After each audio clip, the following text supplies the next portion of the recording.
Today, of course, I'm going to talk to you about how liberty can save the environment, and I'll make my statement quite clear.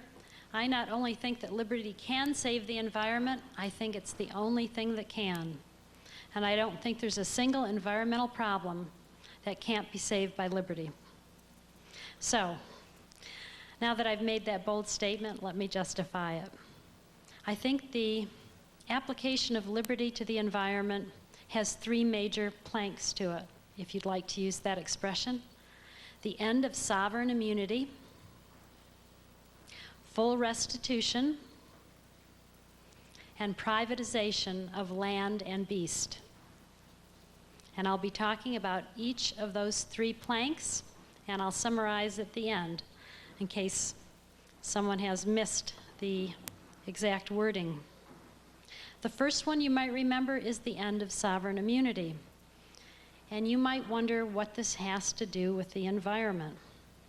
Well, since a picture speaks louder than words, I'm going to ask Ray to turn on the projector and give you a little bit of demonstration of why we need to end sovereign immunity.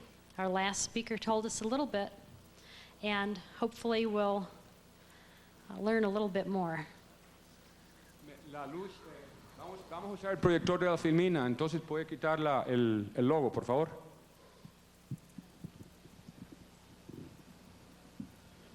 Okay, gracias. What you're seeing is the cover of National Geographic, June 1991. And you'll notice the title was East Europe's Dark Dawn. Now, they weren't talking about children playing in the streets and getting muddy. No. They were talking about this tire factory here in the background. And if I could have the next overhead, we'll see what it's all about. The title of this particular picture was Where the Night Never Falls or Never Ends. And the reason is that the tire factory that you saw in the background spewed out large quantities of debris so that these white sheep here didn't look so white anymore. You might wonder where this is. This is in Romania, shortly after the fall of the Iron Curtain. Now, there was another picture I wanted to show you, but it really didn't come out very well because it was of a man who worked in the tire factory, and he was covered with black soot from head to toe, so that the only change in that blackness was the whites of his eyes. In the caption on the picture that accompanied that, the caption said that when the man took off his trousers, he continued to be black from head to toe because clothes were no protection from this black soot. Now, why didn't these people sue?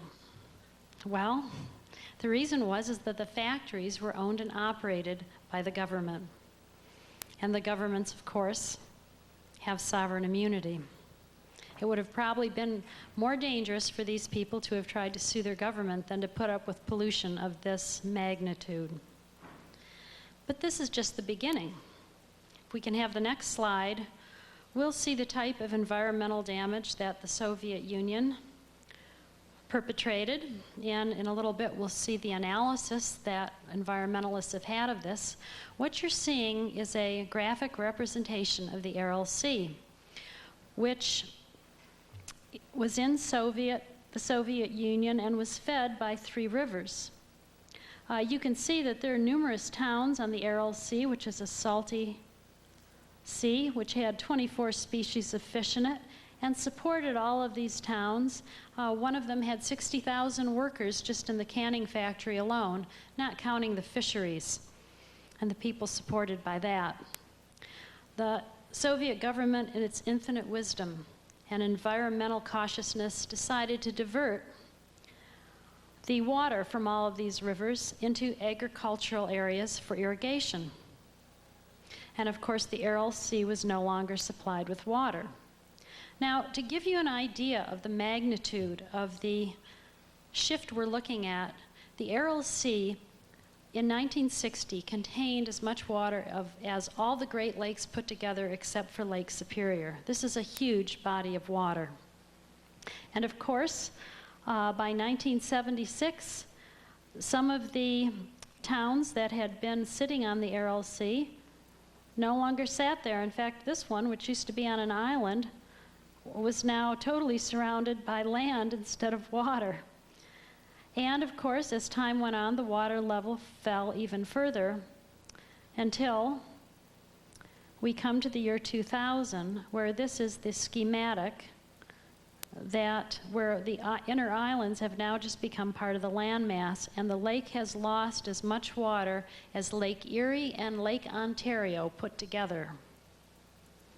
Now, there's more than the loss of a lake here involved. I call it a lake, it's actually a sea.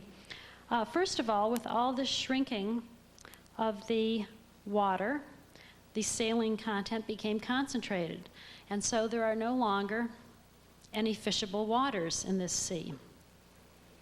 Not only that, the salt flats that now surround the lake are taken up by windstorms, so that this area now has a lot of salt storms, which, needless to say, are very irritating to anyone who has their eyes open during that process. And of course, the climate has changed. As you know, great bodies of water moderate the winters and soften the summer heat for those surrounding areas, and this is no longer happening in this region. In fact, if I could have the next slide, we can see the way in which environmentalists viewed this. Philip Micklin, professor of geography at Western Michigan University, says that he doubts that there has ever been an environmental problem of this magnitude. Now, I don't want to give you the impression that only the communist governments are in need of sovereign immunity relief. In fact, in the US, the government has been sued in the past for damage caused to people by nuclear testing, namely cancer and death, fairly serious repercussions. And although the courts have often found that yes, the US government is in fact responsible for deaths and illness, the US Court of Appeals in 1984 ruled that our government did not have to pay anything to the victims because the government had sovereign immunity. Now, this is not an isolated case. From 3 different sources, I have seen the quote that the US military is our nation's #1, and I stress that, #1 polluter. It has more toxic waste in its bases than the 5 largest chemical companies put together. And these sites that I'm talking about number somewhere in the area of 15,000, just in the US alone. I'm not counting the ones that have been established throughout the world by the US Army, where they have left a similar legacy. The EPA, about 10 years ago, said the US military had about $100 billion worth of cleanup to undertake, and that it would take approximately 50 years. This has largely been ignored because, of course, the government has sovereign immunity. And it's not just national governments that are responsible for this type of tragedy. Many people in the US remember the story of the Love Canal, but might not know all the details. Hooker Chemical had buried some toxic waste in a manner that probably would pass inspection even by today's standards. And this was back about 15 years ago. And when the city came to them and said, we'd like to use this property for a school, Hooker said, well, you can't. If you excavate in this area, you will unearth these chemicals and damage could occur. You know, people could get sick.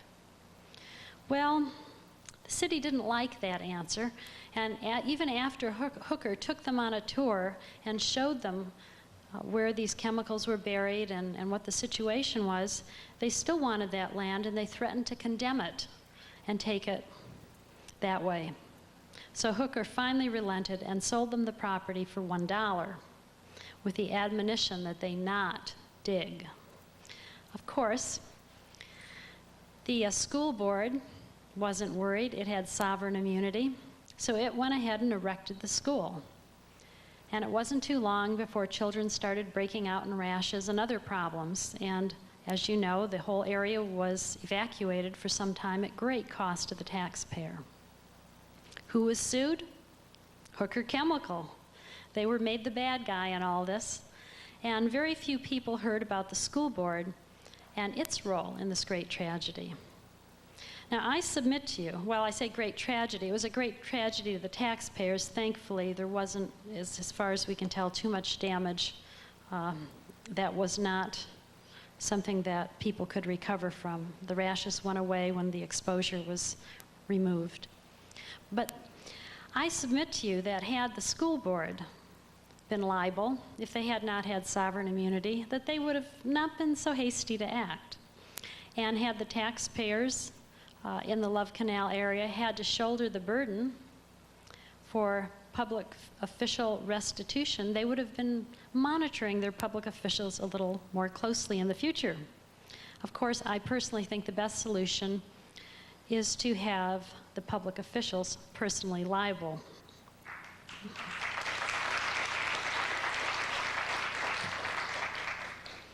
And that brings us to the second plank, full restitution. What does it mean to no longer have sovereign immunity? Well, in a libertarian society, I believe what that would mean is that the people who harmed others would have to restore them fully, or if they had harmed the other's property, would have to restore that fully. I don't have to tell you that in terms of the environment, this is very difficult. In fact, in many cases, it's downright impossible. And the thought of having to work off a monstrous debt for the rest of your life would be a very big deterrent, I believe, to people who would do things that harmed others. Imagine the difference in the nuclear testing if the US government was responsible for the people it harmed. Even if the decision makers themselves were not brought to justice, if taxes were levied to pay such a debt, I think the taxpayer would be in revolt and be much more, give much more oversight to testing of that kind. So in the idea of full restitution, we have a way of preventing problems in the first place, because there is no greater deterrent, really, than having to right your wrongs. And this has been shown again and again with studies on criminal activity. Now, of course, I would eliminate sovereign immunity if I could for public officials, and I think that restitution, of course, would be used against the minor polluters as well, such as the private companies. I mean, everyone, after all, should be treated equally. But when we add one more plank to our environmental program, the privatization of land and beast, we find that we can solve even the most difficult problems. For example, this morning, the concern about auto emissions came up.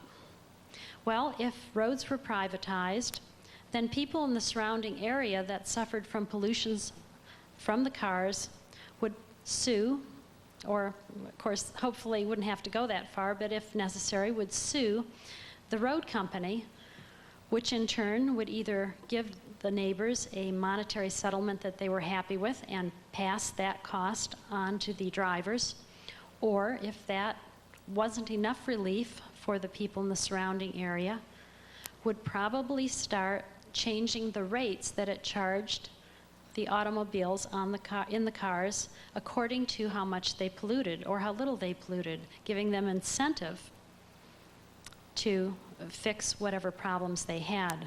When you recognize that 80% of the pollution comes from 20% of the cars, you see that this is indeed a viable way to limit pollution to the exact extent that the surrounding neighbors might want. Now, Douglas Ginsburg, in his opening keynote address, talked a little bit about the privatization of the beast. He talked about how the elephant population had been saved in African countries that allowed the natives to have property rights in the elephants and sell the tusks, hide, and other parts. What he didn't give you was the statistics, and I'd just like to share that with you because they're so impressive. In Kenya, which banned elephant hunting over the 10-year period from 79 to 89, the elephant population went from 65,000 down to 19,000. Obviously, the bans did not work. However, in neighboring Zimbabwe, which started out with an elephant population of 30,000 during the same time period, natives were allowed to sell elephant parts. They essentially owned the elephants and had a lot of incentive to care for them. And so their elephant population went from 30,000 to 43,000 during the same period. This is remarkable. And if you recall the plight of the American buffalo, when it was roaming freely on the range and no one owned it, everyone had incentive, of course, to simply take as much as they could, as wastefully as they could. However, now, buffalo are raised like cattle and have been saved from extinction. So the privatization of beast, or even better, the commercialization of the beast, is its ticket to salvation. And so what we should be encouraging is for private owners to be allowed to have property rights in the animals on their land, because that will encourage them to protect them and even propagate them.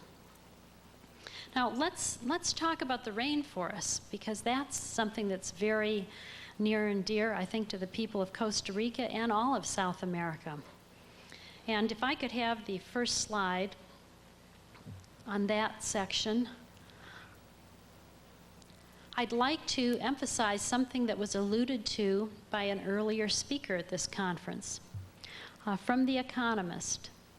In Brazil, home to nearly a third of the world's remaining tropical forests, the main cause of forest destruction is a moving frontier of shifting cultivators who have been attracted into the Amazon by colonization schemes that are heavily subsidized by the government.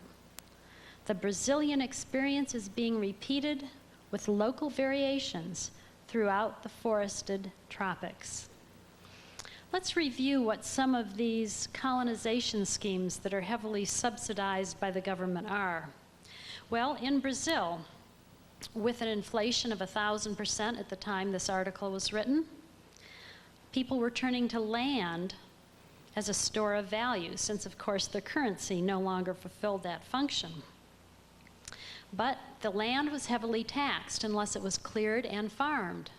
So if somebody bought a piece of the rainforest, they were heavily taxed unless they took the trees down and started farming the sensitive land.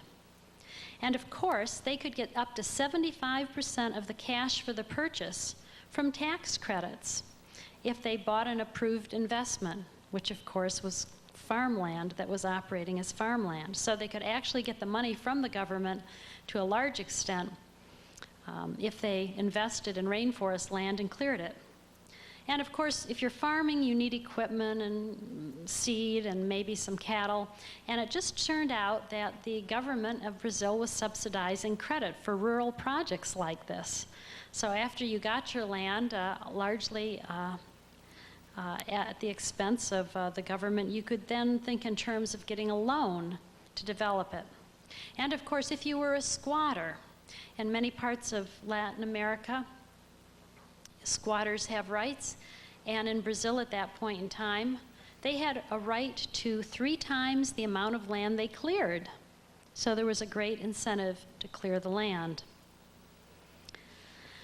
Now you can get an idea of how governments, supposedly the protectors of the rainforest, have actually been the driving force behind their destruction. But forests are not the only casualty. If I could have the next slide, I'd like to read to you a quote from Cultural Survival Quarterly, a magazine that tracks the fate of indigenous peoples. And they say, virtually all the world's tropical forests are populated, usually by indigenous peoples. In order for local, state, or international interests to exploit forest resources, the rights of indigenous groups must be denied, and the groups themselves displaced. Their own survival is intricately linked with that of their forests. they also represent our best first line of defense against the destruction of the forests. So we're not just talking about losing forest here, we're talking about driving people from their homes. I don't know how many of you saw the movie Medicine Man with Sean Connery that came out about a decade ago, but it was very interesting. Sean Connery was a scientist working in the rainforest, finding the cure for cancer in a particular plant. And he was living with the native population there. And at the end of the movie, Sean Connery and the natives are driven off the land by a team of bulldozers that are coming in from the logging companies.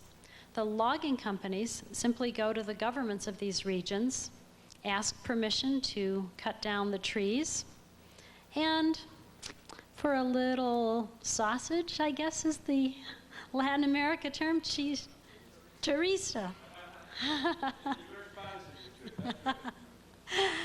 They are able to, without any resistance, virtually, because the natives are not very well equipped to resist, drive these people from their homes, as they did in this movie. And of course, incidentally, losing the cure for cancer. So the government that should be protecting the property rights of these native people, the homesteading rights of these people, are not doing so. When I was in Kalamazoo and started realizing this, I went and joined the Rainforest Action Committee. I thought, well, I'll share this with the environmentalists, and maybe they'll do something a little different than they've been proposing. But you know, they had already figured it out. People on the Rainforest Action Committee were busy collecting money for legal help for the indigenous people to establish their property rights. So even what we would call rampant environmentalists are starting to realize that government is a cure worse than the disease, and that the solution is resting in property rights. Well, one of the tacks that some people are taking to save the environment, the rainforests, are using the debt for nature swap, in which a country such as Costa Rica, which would, have a lot of debt to the US or another country, could trade that debt in. Essentially, they would be cleared of that debt, and in return, the holder of their paper, their debt paper, would take title to a section of the rainforest and make it a park. In some cases, they didn't have to take title, but the idea was that they made that part of the rainforest a park. But the park was a park without people. You can imagine how the people who lived in those forests felt about that. In fact, I'll let them speak for themselves in the next slide, where one of their leaders put it quite well, I thought. "Without consulting us," he said, "you have traded our land for a debt that we did not incur." And that could not be truer, because any value that had come from that debt, such as roads or municipal sewer or water, none of that, of course, was available to these indigenous people who lived in the rainforest. Another idea, once this big problem became apparent, was to keep the people in the park. But as the next overhead shows, that didn't work either.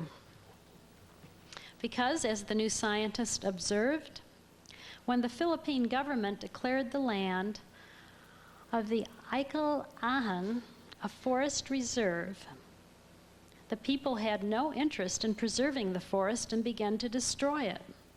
It wasn't their land anymore, it was common goods. And the problem of the commons then existed where ownership had previously protected. However, there is a good ending to this story.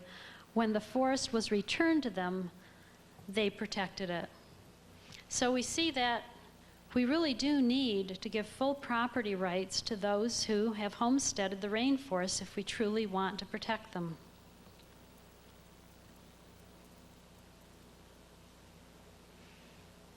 Could I see the next overhead, please? And basically, the coordinating body for Indigenous Peoples Organization of the Amazon have basically said the same thing. in their statement, we, the indigenous peoples, have been an integral part of the Amazon biosphere for millennia. We use and care for the resources of the biosphere with respect because it is our home and because we know that our survival and that of our future generations depend upon it. When politicians and developers take charge of our Amazon, they are capable of destroying it because of their short-sightedness, their ignorance, and their greed. The primitive tribes are not so primitive after all. They catch on very quickly. And so we see that it's the owners that really care for the rainforests.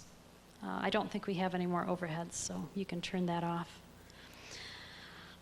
And that's true really everywhere. Going back to the United States, International Paper has many, many forests, and what they've done to make the most amount of profit is they've taken care of their forests. They replant them. In fact, in the Southeast, they get 25% of their revenue from their forests from recreational use. They've essentially turned their forests, which they log, into a park. On the other hand, the U.S. government, who is supposed to be protecting our national forests, has built many, many logging roads. In fact, in the 1980s, the number of hiking trails dropped by a third, even though there was a great interest in hiking. The number of logging roads increased, so that by the end of this period, there were 3.5 times as many logging trails as hiking trails. Now, why would this be? Well, the only way that the government officials that are supposed to be protecting the forest profit is if they sell off the rights, essentially, to the logging companies. And of course, they have every incentive to do that, because if they don't, in the next election, the logging companies will support a candidate that will take care of them, and they can put forth a lot of money for that. So you can see the contrast right in the United States. When International Paper owns its own forests, it takes care of them. When it's harvesting the national forests with taxpayer-supported logging roads, it has much less incentive, and in fact would not even log those areas if it were not subsidized by the U.S. taxpayer. So to summarize, the way we can best take care of the environment is to stop the biggest destroyer of it, the government. And the way to do that, I believe, is to take away the sovereign immunity that allows government officials to pollute and abuse the lives and property that people have entrusted them with. Restitution, full restitution, would make sure that anyone in public or private ownership would not harm their neighbor's property or their neighbor's body. And finally, by privatizing land and beast, we put everything into the hands of people that are more motivated to care for it. We put it in the hands of owners as opposed to renters or caretakers, which is closer to the case of the public domain. There are a number of environmental think tanks of a libertarian nature where you can get more information on these things, and I'd like to mention them a little bit because they're doing great studies. The Political Economy Resource Center and the National Center for Policy Analysis. And if you'd like addresses and phone numbers, I can give them to you afterwards, and they are in the back of Healing Our World. So in summary, the 3 planks of the libertarian environmental protection program would be to end sovereign immunity, institute full restitution, and privatize land and beast. Environmental problems are not market failure, they're government failure. Thank you.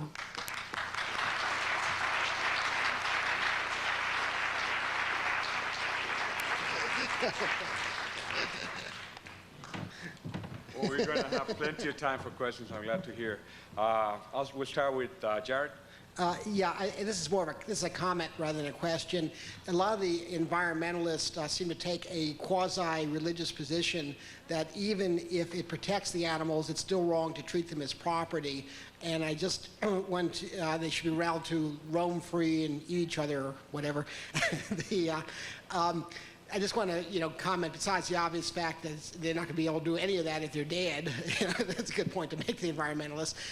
Besides that, there are places that do preserve animals and let them roam free. And a good example is Catalina Island, which is mostly owned by the Wrigley Foundation. And they have huge herds of buffalo that, in fact, roam free and do their buffalo thing there. Mm-hmm. Yes, and I'd just like to comment. People who say things like, yes, I can see that we could save our endangered species this way, but it's not politically correct or something along those natures, well, there you're not dealing really with true environmentalists. True environmentalists truly want to protect the environment. Yes, I'd like to make a point as well. I don't know how many people are aware of this, but there is a huge hemp movement in the United States and all over the world. I know of at least 50 stores that sell hemp products. And the reason that hemp has become an environmental and a political statement is that, for example, 1 acre of hemp can produce as much paper as 4 acres of trees. Also, the paper that is produced by hemp lasts hundreds of years versus the type of acid paper that you see now. Also, it does not need chlorine bleaching as other types of paper is made. And also, hemp grows about 12 feet a year, which is much faster than trees. Hemp is also, you can use it for canvas. In fact, the term canvas comes from cannabis. It's used for plastics. It can be used as a fuel. It can be used for animal feed. The Body Shop is using it for skin and hair care products, etc. There's only one thing wrong with hemp, and that is that the government has outlawed it. So to me, from what my understanding of the problem, if you want to save the forests, if you want to save the environment, legalize hemp. Thank you. Mm-hmm. And if you want more information along those lines, I know my husband, Raymond Carr, would you stand up, Ray? Brought a write-up on that, so he may be able to make some more copies for those who want some. Bill? Some of the issues you brought up are relatively easy, like getting governments to give up sovereign immunity, or getting them to, in Don's case, getting them to legalize hemp because some of the byproducts can be useful and enjoyable. But there are other problems that are harder. You brought up the full restitution issue. I know about 2 different kinds of businesses, the computer business and a little bit about the restaurant business. And one thing that's common to both of them is that 9 out of 10 businesses there fail in about 2 years. They fail faster when governments are there to help everybody out by putting regulation upon regulation on them. But a lot of them fail just because running a business is hard. And how do you do full restitution when you're not going to have the money because you're able to go do damage to things much faster, and then you're necessarily going to be able to make the money back that you're going to do restitution with? Mm-hmm. Well, the way I see it is, well, there's actually several ways to look at that. One is if you have, say, a corporate person in charge of things where he or she might make a decision that would hurt the environment, would be to insure them. I think companies would probably prefer to do that than face bankruptcy if they didn't do a good job. For the individual, I think that if we had truly a system of full restitution, what would end up happening is a person might have to work virtually their whole life to some extent to pay that off. Would every penny be taken? No, there would probably be no incentive to work in that case, but perhaps a portion. As with any violation of rights, be it a theft, be it a pollution, be it a murder, there may be situations where full restitution will never be made.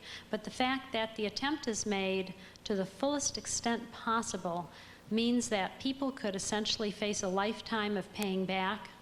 And I think that the awareness of that would change the way that decisions are made about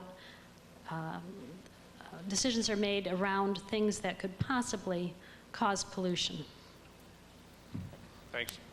Yes, I'd be all for getting rid of sovereign immunity, but there's another kind of immunity that I don't know if you've spoken of or not, but the corporations seem to have. And Yes. the directors of the corporation are really not, except in the case of real serious crimes, they're really not liable for the actions of the corporation. Well, Which leads us to examine what is this construct that we've constructed, namely corporation, and is it not perhaps designed specifically for that end, namely that the guys operating behind it can operate almost like the soldiers with masks when they come into a town to eliminate some of the people. Perhaps if we realize that this is a world that consists of people and only people, and made the people, both in the corporations and in the government, personally liable for their actions. And the government is another construct that that you've and we all refer to as though they were people, as though they were things of themselves instead of the people in the government. Ditto corporations. Perhaps we could start dismantling these little pseudo-governments that also are part of us not being able to see what's going on. I think partly. Yes, I think in a libertarian society, the government, if it existed at all, would not be in a position to give what essentially is a grant of immunity to any business. I mean, basically, corporations are given a grant of immunity from any damage they do up to the point of their assets. In other words, the owners are not liable.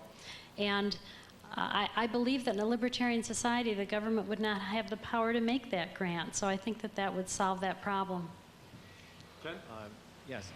I very much enjoyed your talk. I want to make one comment which supports what you say and then raise a question that I'm curious about. Number one, with regard to the denial of Indigenous people's rights and the subsidy, a very good case was presented by John Bodden about how this happened in North America as well. The fact that the Indians had the land taken, and at the same time, he said, well, picture the entire interstate highway system, multiply the number of miles by 8, and you get the number of logging road miles that have been built by the U.S. Forest Service for the forest companies that lobby heavily in Washington for this subsidy. In the Tongass National Forest, where I used to live up in Alaska, this amounted to $14 of subsidy for every $1 that they got in revenue from sale of the timber. Yes, that's bad. Then to my question about the restitution is a tough one with regard to a government, because often if the government loses in the court, then it's the taxpayer that pays. So my question is, well, of course it would be nice to have the officer who made the decision be accountable, but if the cost is far beyond that, to what extent can you justify, or is it possible to justify restitution from voters or taxpayers or other people that were somehow complicit or not? Yes, well, that's a very good point. I guess I view it much the way as the immigration and welfare problem. And I was shown a wonderful article today in one of the Freedom Network news of a gentleman who said, well, if the problem of letting people immigrate is welfare, and we can only, basically we can't have both of them, then I say let the immigrants in and let the welfare system fall. And the reason I bring this up is I think it's similar. In other words, of course I don't agree with taxes, but if the taxpayer ended up paying for the restitution of the government hurting someone, I don't think the government would be hurting very many people anymore, because the taxpayers would be upset, and they would probably not want to have that burden, and would demand in the future that their government officials be bonded, or insured, or that they just stop making those kind of decisions. I think there'd be a lot more oversight by the individuals. Today, one of the problems we have, I think people feel they can't fight City Hall, and they really can't even monitor it. And until it hurts them in their pocketbook, sometimes they won't take action. So in my opinion, I think that instituting the full restitution would actually end up with the aggravated taxpayers taking away some of the power of government and relieving their burden that way. Thank you. You mentioned that the indigenous people should be allowed to homestead their land, and I may be nitpicking here, but homesteading generally is applied to laying claim to previously unoccupied land. These people have been on that land for generations and thousands of years, and just because there was not a city hall to register the ownership of that property doesn't mean they didn't have some form of ownership to it. Well, I'm essentially agreeing with you. I'm saying that they've already homesteaded it, and we should recognize that, and the property rights should be put in their name. Part of the problem is that many of the tribes don't think much about property. The forest has always been there. There's plenty of it. They've never established property rights in the land and don't really always understand what that's all about. However, we do, and if we're coming in and wanting to do something with this land, it's in our cultural background to respect property rights. We should register it for them if necessary, it seems to me, or do whatever is in that format and recognize that. But I agree with you. They've already homesteaded it. I'm just calling for the recognition of that. Okay, before we take the next question, I see 4 people lined up. Unfortunately, that's going to be the last 4 questions, okay? So you can continue with that. Go ahead. Okay, about the restitution and personal liability, that actually already seems to apply on the condition that the crime committed by the corporation is sufficiently horrible for the government, such as La Roche, who seems to have agreed on price fixing on vitamins, for which they were fined like $500 million, and the director who was responsible for this price fixing goes to jail for several months. So apparently restitution and personal liability are right there for the government to use as tools, but only in situations where the crime is really horrible. Well, it is on a private basis, perhaps, but I say perhaps because in the U.S., it's actually what normally happens is the government fines the company. The money doesn't go to the victims, it goes to the government. And so the victim's sitting there with the problem. The best young man in the best dressed young man in the hall. I like his shirt. Go ahead with your question. Oh yeah, I like your shirt too. Right. Thanks. As far as restitution goes and whether that the taxpayers would feel it, that would get us back to decentralization, of course. I mean, the more local, the more you feel it, but that's just a comment. The other one is homesteading with the Indians. I can see that you could say that they just lived there in a great area. They've homesteaded it. But what about roaming people, roaming Indians that use up half of central? That's a good question. What about the roaming people? Well, if they've been roaming a particular area, I mean, usually they roam within a... if they're roaming within a particular area, then they can stake out that area. Now, if they're roaming from country to country, obviously, that's not quite the same thing. It'd just be... I guess it's a technical question of what is homesteading. Exactly. And I don't know, I'm trying to think, I guess in a libertarian society, that would probably be a situation for the courts to carefully define, or the mediator to define exactly what was considered the level of property. And it's the same in the rainforest. Do you take the farthest boundary that a member of a tribe has ever walked, or is it the part they normally inhabit, or where do you draw the line? And I think that would probably be a question for the courts. Thank you. Yes? Hi, I've already stereotyped myself as an animal person, so I have to continue this vein, although I stand for many things. I just wanted to make people aware of, sorry, my microphone. Okay, I wanted to make people aware of an environmental group that is not like the watermelon, red on the inside. Okay, it started when a man by the name of John Robbins, who was the heir to the Baskin-Robbins fortune, basically stopped eating ice cream and all other dairy and animal products. And he wrote a book called Diet for a New America. And in that book, there is not an advocation of any government interference. It's basically what proposes that whatever you put on your fork, okay, invariably can change or make better or make worse the environment in terms of water use, land use, cattle use, ozone layer, et cetera. This book grew into organizations called Earth Save. Okay, and I'm a member of Hudson Valley Earth Save, and I just wanted to tell you a cross-section of that group is, there are many libertarian members. Every parent in that group is a homeschooler. Okay, while we don't advocate personal hunting, everyone is very well armed and believes fully in their Second Amendment rights to protect themselves.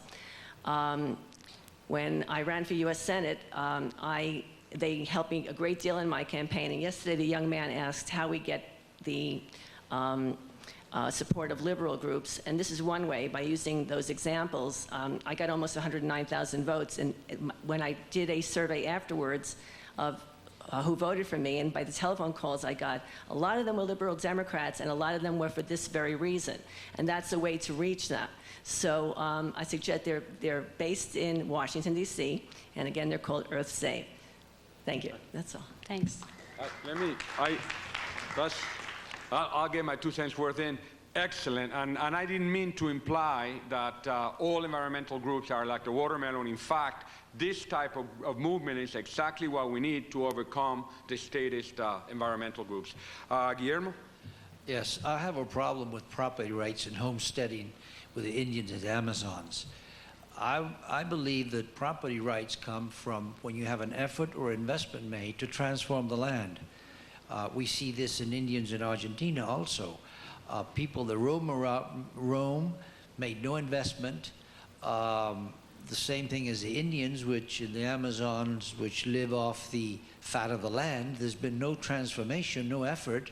It's hard for me to think of giving property rights when there's been no effort behind it.